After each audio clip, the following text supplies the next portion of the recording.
وأصلي وأسلم على المبعوث رحمة للعالمين نبينا محمد وعلى آله وأصحابه ومن سار على نهجه إلى يوم الدين، وبعد.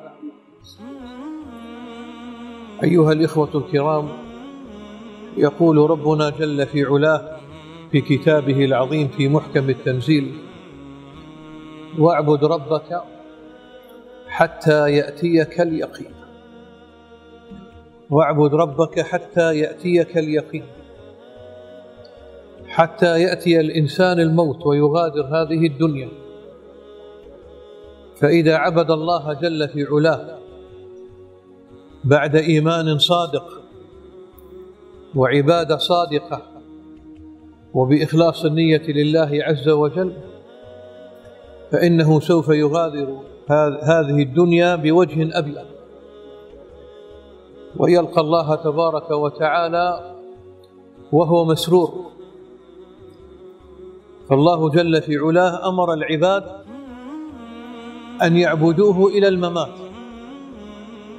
ما دام فكر الإنسان حاضرا وعقله موجود، فلا بد له أن يعبد الله تبارك وتعالى وأن يطيعه، كل على حسب طاقته واستطاعته.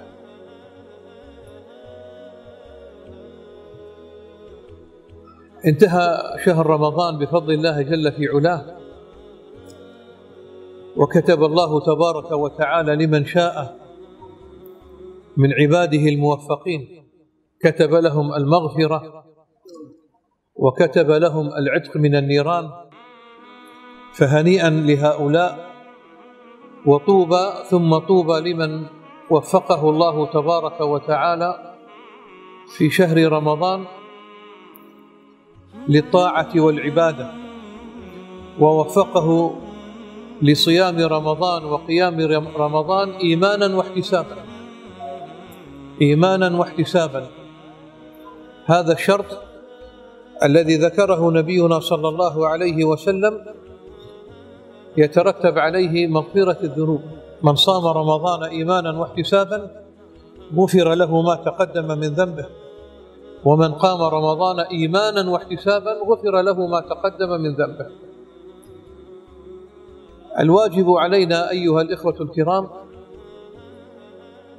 أن نتذكر تلك الساعات الجميلة والأوقات الطيبة التي مرت بنا في شهر رمضان، وأنت صائم وأنت بين يدي الله تبارك وتعالى قائم، تتذكر سجودك، تتذكر بكائك في سجودك، تتذكر مناجاتك لله رب العالمين، تلاوتك لكتاب الله تبارك وتعالى، وكل أحوالك الطيبة هذه لا تنسى، لتكون دائما على طاعة وعبادة. تدعو الله عز وجل أن يتقبل منك ما أودعته في شهر رمضان،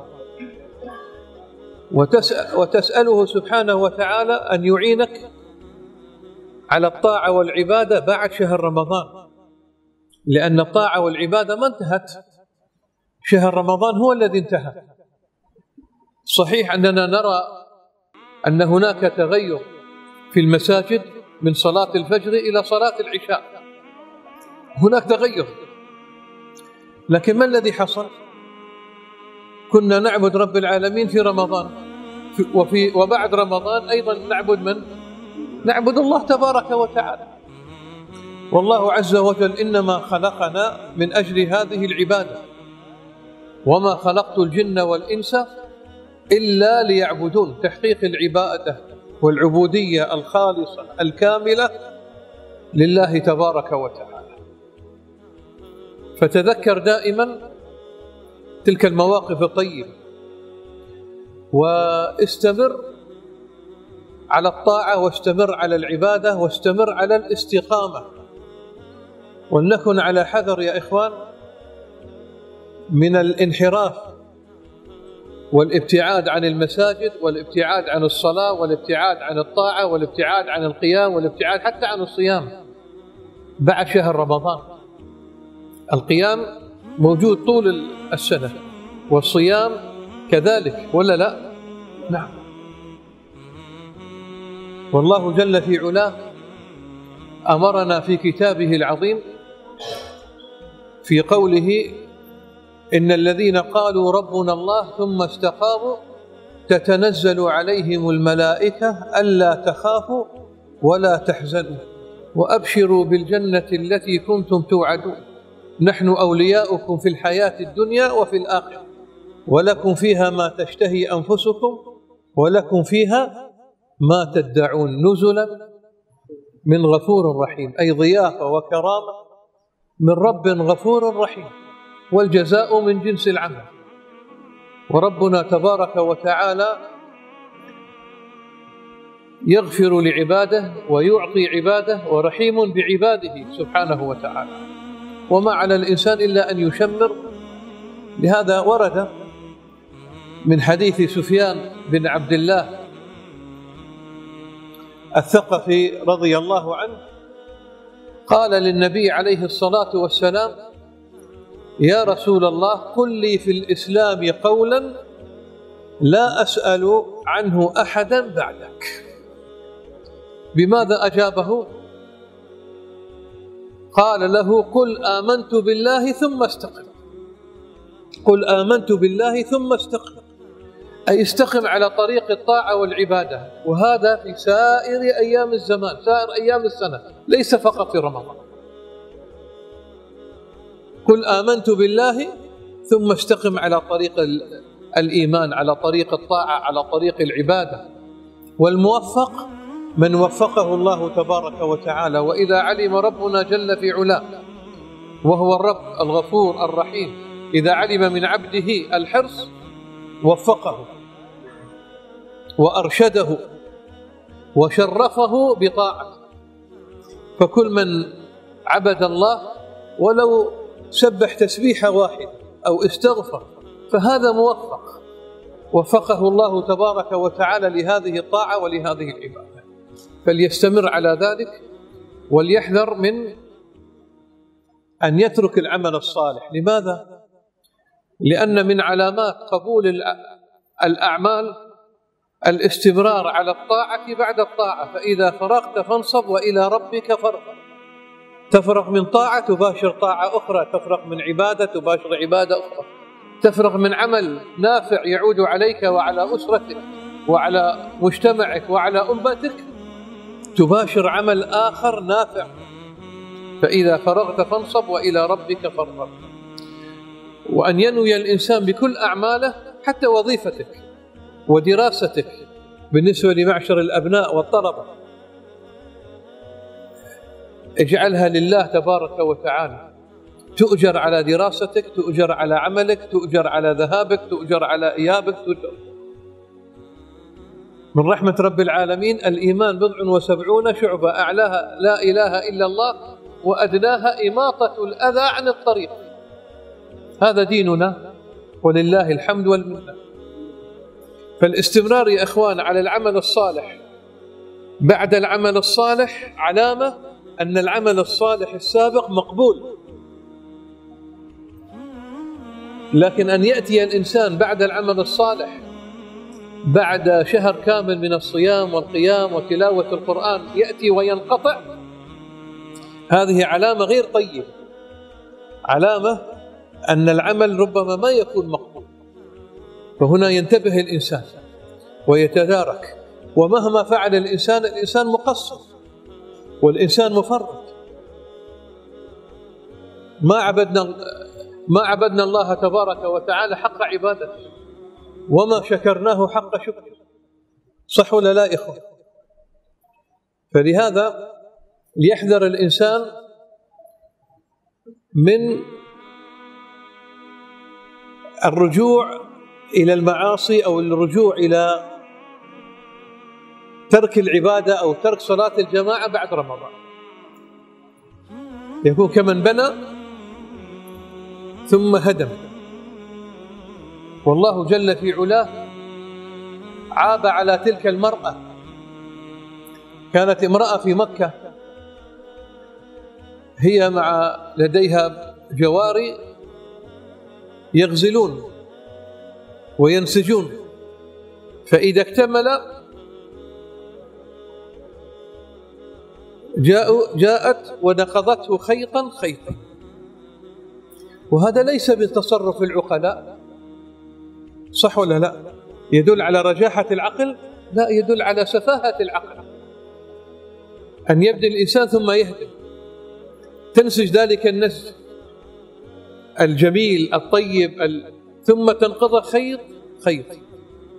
لهذا قال الله تبارك وتعالى: وأوفوا بعهد الله إذا عاهدتم ولا تنقضوا الأيمان بعد توكيدها وقد جعلتم الله عليكم كفيلا إن الله يعلم ما تفعلون ولا تكونوا كالتي نقضت غزلها من بعد قوة أنكاثا. ولا تكونوا كالتي نقضت غزلها من بعد قوة أنكاثا. كان من دعاء نبينا صلى الله عليه وآله وسلم: اللهم إني أعوذ بك من الحور بعد الكور، أي الرجوع إلى المعصية أو إلى الكفر بعد الإيمان وبعد الطاعة، أن يتغير حال الإنسان إلى الأسوأ. كان يستعيذ الرسول صلى الله عليه وسلم من ذلك، أن يتغير حالك إلى الأحسن، إلى الأفضل، إلى الأكمل. نعم، هذا مطلوب وواجب علينا. كما يتعاهد الإنسان نفسه، يجب عليه أن يتعاهد أهل بيته من زوجة، من أولاد، من بنات، من يصلون ما يصلون، يحافظون على الصلاة، يذكرهم، يدعو لهم. رب اجعلني مقيم الصلاة ومن ذريتي ربنا وتقبل دعاء. ربنا اغفر لي ولوالدي وللمؤمنين يوم يقوم الحساب. عليك بالدعاء، انصح أحيانا وأرشد أحيانا وادعو لهم، ودعاءك مقبول. وقال ربكم ادعوني أستجب لكم. ندعو الله جل في علاه أن يثبتنا على الحق، ندعو الله تبارك وتعالى أن يشرفنا بالمغفرة وبالعفو وبالرحمة وبالرضوان وبالجنة وبالنظر إلى وجهه الكريم. هذا تشريف وكرامة من الله سبحانه وتعالى ما ينالها كل إنسان. وندعو الله تبارك وتعالى أن يشرفنا بحسن الخاتمة، بالميتة الحسنة، أن يموت الإنسان بعد طاعة أو في طاعة. هذا أيضا تشريف وتوفيق من الله، والموفق من وفقه الله تبارك وتعالى. ثم ندعو لأهلنا وندعو لأبنائنا وندعو لإخواننا وهكذا. وما ننسى أيضا يا إخوان، خاصة في هذه الظروف التي نحن فيها، أن ندعو لإخواننا في سوريا، في العراق، في اليمن. نزلت بهم الشدة ويعيشون في كرب وفي حرب، تغير عليهم الحال من حال إلى حال. نسأل الله جل في علاه أن يديم علينا وعلى بلادنا وبلاد المسلمين الأمن والأمان، وأن يعيننا على طاعته وحسن عبادته. اللهم يا ولي الإسلام وأهله ثبتنا على الإسلام حتى نلقاك به. يا مقلب القلوب والأبصار ثبت قلوبنا على دينك. اللهم ثبت قلوبنا على طاعتك. اللهم يا ربنا شرفنا وأكرمنا بعفوك ومغفرتك. اللهم شرفنا وأكرمنا برحمتك ورضوانك. اللهم شرفنا وأكرمنا بجنتك والنظر إلى وجهك الكريم. اللهم شرفنا وأكرمنا بحسن الخاتمة. اللهم شرفنا وأكرمنا بالميتة الحسنة يا رب العالمين. والحمد لله رب العالمين، وجزاكم الله خيرا وبارك فيكم.